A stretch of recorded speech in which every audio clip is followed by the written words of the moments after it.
പാണക്കാട് വില്ലേജിൽ ഓഫീസിൽ വരുത്തിയിട്ടുള്ള നവീകരണ പ്രവൃത്തികൾ എന്ന് പറഞ്ഞു കഴിഞ്ഞാൽ തീർത്തും ജനകീയ കൂട്ടായ്മയുടെ ഭാഗമായിട്ടാണ് ഇങ്ങനൊരു പ്രവർത്തനം. വ്യാപാരി വ്യവസായി, പിന്നെ സഹകരണ ബാങ്ക്, അതുപോലുള്ള വ്യക്തികൾ അടിസ്ഥാനപരമായിട്ട് നമ്മുടെ കേരളത്തിലെ സർക്കാർ ഓഫീസുകൾ, വിശിഷ്ട വില്ലേജ് ഓഫീസുകളിൽ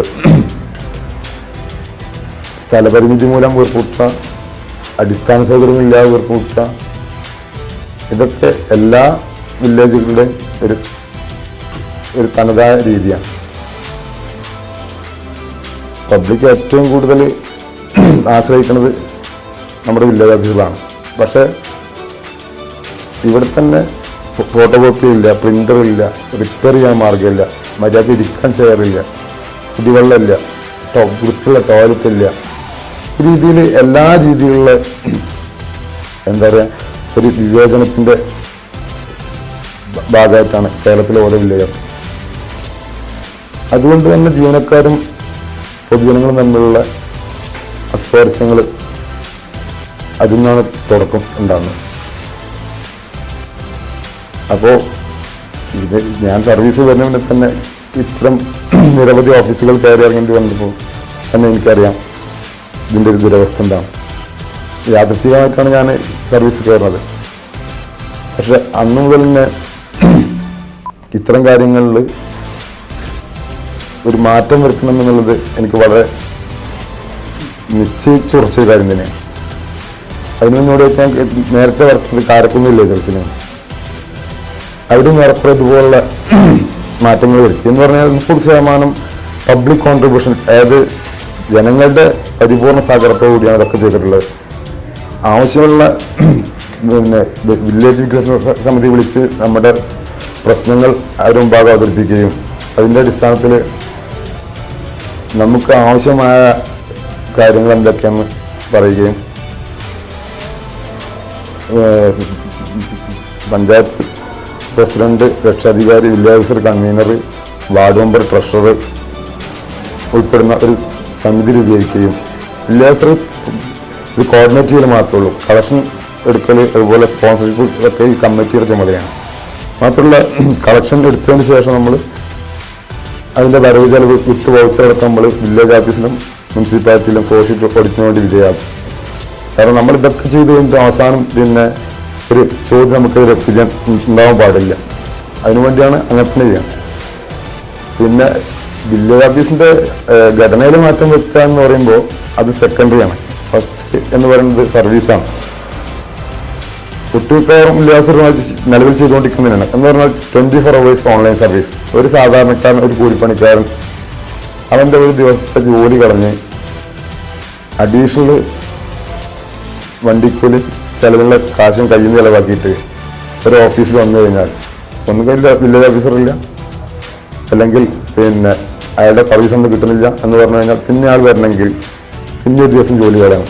അപ്പം എന്ന് വെച്ചാൽ അതിൻ്റെ സിമ്പിളായിട്ടുള്ളൊരു പറഞ്ഞാൽ ഒരു വിസിറ്റിംഗ് കാർഡ് ചെയ്ത് എല്ലാവരോടും വിളിച്ചു വരിക എന്നുള്ളതാണ് അത് പറയാനുള്ളത്. എന്തിനാണ് വരുന്നത്? ഒന്ന് ആ വിളിച്ചു കഴിഞ്ഞാൽ തന്നെ വില്ലേജ് സ്ഥലത്തുണ്ടോ? ആ ഉണ്ട്, ഇല്ലെങ്കിൽ ഇല്ല, ഞാൻ കോൺഫറൻസിലാണ്, നാളെ രാവിലെ 10 മണിക്ക് വിളിച്ചിട്ട് വന്നാൽ മതി. വരുമ്പോൾ എന്തൊക്കെ എന്താവശ്യത്തിനാണ് വരുന്നത്, അപ്പോൾ എന്തൊക്കെ രേഖകൾ കൈവക്കണം, ഇത്തരം കാര്യങ്ങളൊക്കെ പറഞ്ഞു കഴിഞ്ഞാൽ 90% കേസുകളിലും 99% കേസുകളിലും ഒറ്റയിൽ കാര്യം നടക്കും എന്നുള്ളതാണ് അതിൻ്റെ ഈ സർവീസ് എന്നുകൊണ്ട് ഉദ്ദേശിച്ചത്. പിന്നെ ഞാൻ പറഞ്ഞില്ല സർവീസ് മറ്റ് കാര്യങ്ങൾ എന്ന് പറഞ്ഞു കഴിഞ്ഞാൽ നമ്മളൊരു കൈപ്പുസ്തകം തയ്യാറാക്കിക്കൊണ്ടിരിക്കും. അതിൽ വില്ലേജിൽ നിൽക്കുന്ന സേവനങ്ങൾ എന്തൊക്കെയാണ്, അതിന് പിന്നെ അതിൻ്റെ കൂടെ അറ്റാച്ച് ചെയ്യേണ്ട രേഖകൾ എന്തൊക്കെയാണ്, അത് പാണക്കാട് വില്ലേജിലെ ഓരോ വീടുകളിലും ഒന്ന് വീതം എത്തിക്കുക എന്നുള്ളതാണ് ഉദ്ദേശം. അതിപ്പോൾ പിന്നെ പണിപ്പുരയിലാണ്. മാത്രമല്ല കേരളത്തിലെ മറ്റ് ഡിപ്പാർട്ട്മെൻറ്റുകളായ SC/ST, സാമൂഹ്യനീതി,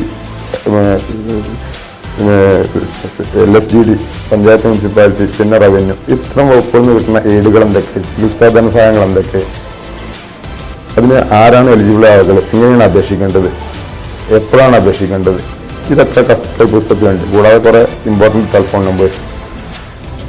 പിന്നെ ഞാൻ പറഞ്ഞില്ലേ എന്താ പറയുക മൊത്തം ആംബിയൻസ് മാറുമ്പോൾ തന്നെ പബ്ലിക്കിൻ്റെ ആറ്റിറ്റ്യൂഡിൽ വളരെയധികം മാറ്റം വരുന്നുണ്ട്. പബ്ലിക്കിൻ്റെ മാത്രമല്ല നമ്മുടെ ജീവനക്കാരുടെ. നമുക്ക് ഇവിടെ ഫെസിലിറ്റീസ് പറഞ്ഞാൽ പിന്നെ എല്ലാവർക്കും ഇരിപ്പിടം, എല്ലാവർക്കും ഫാന്, പിന്നെ ഒരു ടി വി ഉണ്ട്, പിന്നെ ചൂടുവെള്ളം, പച്ചവെള്ളം, തണുത്ത വെള്ളം ഉള്ള ഒരു വാട്ടർ ഫിൽറ്റർ ഉണ്ട്, പിന്നെ ഹോം തിയേറ്റർ ഉണ്ട്, ചെറിയ ഉദ്യാനമുണ്ട്, ഗാന്ധിജീൻ്റെ ഒരു അർദ്ധകാല പ്രതിമയുണ്ട്, വൃത്തിയുള്ള ടോയ്ലറ്റ് ഉണ്ട്, അമ്മമാർക്ക് പിന്നെ മുലയൂട്ടാനുള്ള സംവിധാനം വേണമെങ്കിൽ അങ്ങനെയുണ്ട്. ഇനി കുറച്ചു നേരം വിശ്രമിക്കാനുള്ള സംവിധാനമുണ്ട്. അത് ഉപരി ഇപ്പോഴും പലരും വരുന്നത് സാർ ഒരു ഒപ്പ് എന്ന് പറഞ്ഞിട്ടാണ്. അവിടുത്തെ ആപ്ലിക്കേഷൻ ഇല്ല, അനുബന്ധ രേഖകളില്ല. അപ്പോൾ അതിന് ഇവിടെ നമ്മുടെ സ്വന്തം ചെലവിൽ ഒരു പെൺകുട്ടി നമ്മൾ നിർത്തിയിട്ടുണ്ട്. കുട്ടിയോട് പറയാം അവർക്കൊന്ന് അപേക്ഷ എഴുതി കൊടുക്കും. ഈ പറഞ്ഞ ആളെ ഞാൻ തിരിച്ചയച്ചു കഴിഞ്ഞാൽ അക്ഷരജസ്റ്റ് ഒരു സ്ത്രീ ആയിരിക്കാം, അല്ലെങ്കിൽ ഒരു പുരുഷനായിരിക്കാം, ഒരു അപേക്ഷ എഴുതി വരുമെന്ന് പറഞ്ഞ് സിമ്പിളായി തിരിച്ചയച്ചു കഴിഞ്ഞാൽ അവർക്ക് ഇത് എവിടുന്ന് എഴുതേണ്ടതറിയില്ല, എങ്ങനെ എഴുതേണ്ടതെന്ന് അറിയില്ല, ആരെക്കൊണ്ട് എഴുതിക്കേണ്ടതില്ല, എന്താണ് അതിനകത്ത് ഉള്ളടക്കം എന്നുള്ളത് അറിയില്ല. അത് ഈ പറഞ്ഞ പോലെ തന്നെ ആ ഒരു കുട്ടികളുണ്ട്. പിന്നെ ഒരു വരെ വരാതെ തന്നെ അപേക്ഷ എഴുതി വാങ്ങിക്കുന്ന ഞാൻ പറയുന്നത് ഇന്ന രീതിയിൽ അപേക്ഷ എഴുതി കൊടുക്ക്, അപ്പോൾ തന്നെ സർട്ടിഫിക്കറ്റ് ഇഷ്യൂ ആണ്. അതും ഒരു പ്രോഗ്രാം മാറ്റമാണ്. കാരണം വെച്ചാൽ എല്ലാ വില്ലേജിൻ്റെ പരിസരങ്ങളിലൊക്കെ അപേക്ഷ എഴുതാൻ നോർമലി ആരെങ്കിലുമൊക്കെ ഉണ്ടാവാറുണ്ട്. ഇവിടെ ഞാൻ പലരും പിന്നെ ഇത്തരം വിഷയങ്ങൾ സംസാരിച്ചെങ്കിൽ ആരും ഇതുവരെ തയ്യാറായില്ല. അതിൻ്റെ അടിസ്ഥാനത്തിലാണ് ഇങ്ങനെ സംവിധാനം ചെയ്തത്. അത് വളരെയേറെ പിന്നെ ഗുണപ്രദമാണ്. അപ്പോൾ നമുക്ക് ചെയ്യാം.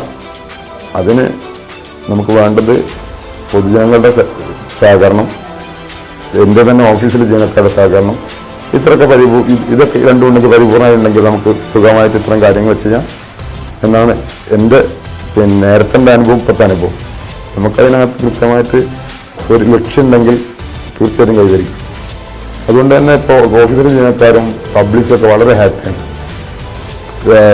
സർവീസ് പെട്ടെന്ന് ലഭിക്കുന്ന മാത്രമല്ല, പബ്ലിക്കും ജീവനക്കാരും തമ്മിലുള്ള സമീപനത്തിൽ തന്നെ ഗുണപരമായ ഒരുപാട് മാറ്റങ്ങൾ വന്നു എന്നുള്ളത് പ്രത്യേകം എടുത്ത് പറയേണ്ടതാണ്. എന്തായാലും ഒരിക്കൽ കൂടി വീണ്ടും പറയട്ടെ, ഞാൻ നിമിത്തം മാത്രമാണ്. സഹകരിച്ച നല്ലവരായ നാട്ടുകാർ, എൻ്റെ ജീവനക്കാർ, അവരാണ് ഇതിൻ്റെ ആകത്തുക.